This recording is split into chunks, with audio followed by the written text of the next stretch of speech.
Kilalang aesthetic cafe sa Taytay na dinadayo hindi lamang dahil sa interior, kundi dahil na din sa masarap nilang kape at mga pagkain. At ngayon, meron pa silang bago na Japanese burger. Another solid food trip sa Rizal Experience na naman to, Rizaleños. Tara, samahan niyo ko. Hi Rizaleños, I'm Ella at nandito tayo ngayon sa bayan ng Taytay para tikman ang pinagmamalaking Shiba Burger ng Tatis Cafe. Excited na ako dahil first time kong makakatikim ng Japanese burger. So, huwag na natin patagalin to, let's go!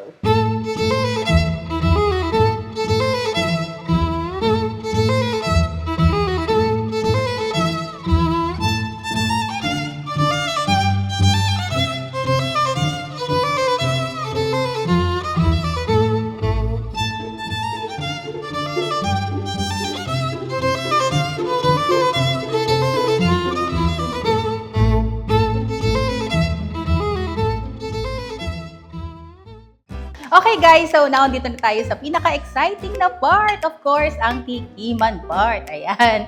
So first, start tayo sa kanilang baked beef lasagna. So dito tayo mag-i-start. Ito yung sisimulan natin or una natin titikman dahil dito sila nagsimula. So bestseller nila to. So let's begin. So makikita mo, well presented. Maganda naman yung pagkaka-plating and sa itsura pa lang, sakto yung luto ng pasta. And ayan, mukhang generous din yung ground. So, tikman na natin.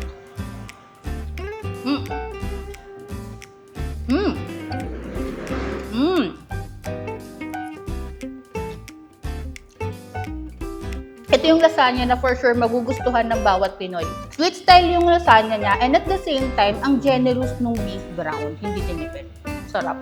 Next naman, another bestseller ng Tatis. Ayan, ang kanilang beef tapa. Tsura pa lang mukhang panalo na to. So, tikman natin. Ang sarap ng tapa nila. Nanunuot yung lasa pero hindi maalat. As in, nanunuot yung flavor and at the same time, perfect na perfect dun sa garlic rice nila. Yung garlic rice nila, andun talaga yung garlic flavor. So, perfect match. Next, yung Kyoto. So, meron siyang boneless chicken and kasama na string fries. So, tikman natin yung chicken.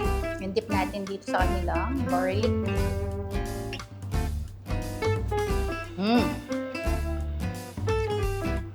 In fairness, perfect yung pagkakaluto ng chicken. Soft and juicy pa siya.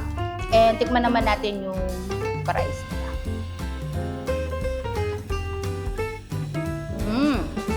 Ang sarap ng fries.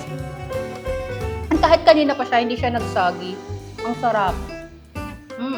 Next, syempre, dinayo natin ang kanilang Japanese burger, Shibuya Burger. Ayan. So, grabe, yung laki nung patty nila. Chicken patty to, guys. Meron din silang beef, pero tikman natin tong kanilang chicken dahil ito daw yung una nilang ginawa.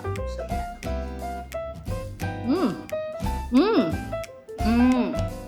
grabe guys, ang galing nila magluto ng chicken dito. As in, perfect na perfect ng pagkakaluto nila ng chicken. Hindi siya overcooked. Andun yung soft yung chicken and at the same time juicy. And ang maganda pa dito, nagko-complement yung lasa or nung flavor nung chicken dun sa kanilang parang pinaka-sauce ng burger. So, must try talaga siya. Sulit dayuhin. Sarap. Ayan, and for the drinks, try natin itong kanilang ube sago milkshake. Ayan, super creamy ha. And grabe, ang dami ring meaning sago.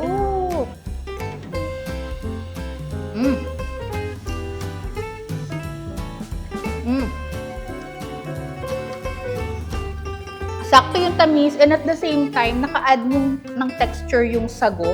So, for me, para na siyang dessert din at the same time, drink. So,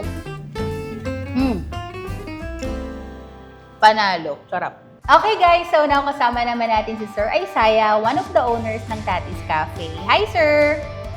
Hi Rizaleños, welcome sa Tatis Cafe. Ayan. So, Sir, matanong ko lang po, paano po ba nagsimula ang Tatis Cafe? Nagsimula po yung Tatis Cafe way back 2020 pandemic. Yung girlfriend ko kasi na asawa ko na ngayon is, so naiwan siya dito. Ako naman yung nag-work sa STEM. Fresh graduate kami. And then, nung nag-pandemic, hindi siya makapag-apply. So, parang napaisip siya na muna sa bahay nila, mag-bake-bake, gano'n. Nag-start siya sa lasagna, sa mga cookies, gano'n.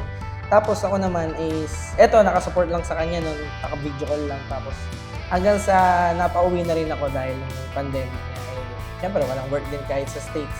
So, yun, doon nagsimula. Tapos hanggang sa nagkaroon ako ng milk tea, ng coffee. Then, nag-put up kami ng start. Yan.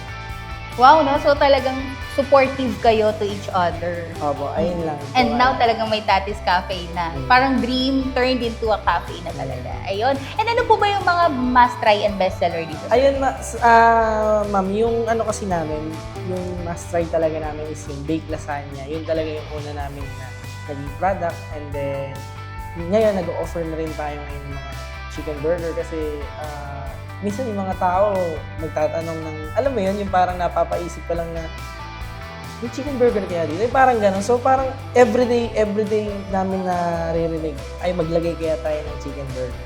Then yun, naglagay kami ng mga chicken burger ngayon. Then may all-day breakfast din. Kasi hinahanap din minsan ng tao, ayan, yung kanin. Pagka kasi minsan sa mga coffee shop, di ba yung more on The usual pastries lang, the pastries. usual. Eh, umaalis yung tao.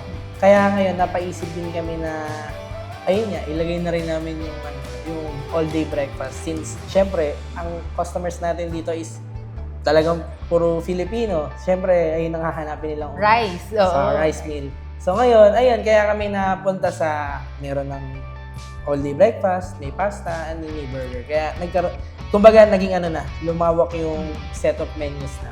So talagang napaka-wide ng variety ng foods Opo, na pwede ayun. nilang tikman dito. So from burger, hindi lang Yeah. breads and pastries, pero Opo, din opo. burger, rice meal. So ayun din, no, coming from the demand ng mga customers, binigay nyo lang din yun. Opo, So opo, parang magandang tip yun sa mga nagnenegosyo din dito sa Rizal, no? To hear our customer kung Yeah. ano ba yung gusto nila and Opo.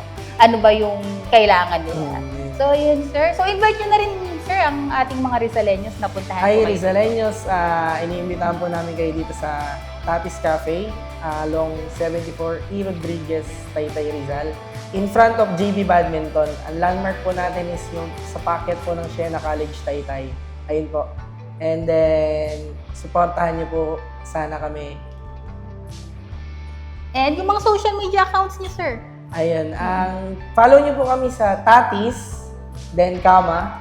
Yun po ang social media namin. Then sa Instagram po is tatiscafe.taytay. And then sa TikTok po is ganun din, tatiscafe.taytay. Ayun. And syempre, guys, don't forget to like and follow our social media accounts. We have Facebook, YouTube, and TikTok when in Rizal. At ang ating Instagram account when_in_Rizal. At sabay-sabay natin iangat hindi lamang turismo, kundi pati na rin mga lokal na produkto at negosyo dito sa ating probinsya. So guys, till our next vlog. Puntahan niyo sila, sir. Sige po. Bye!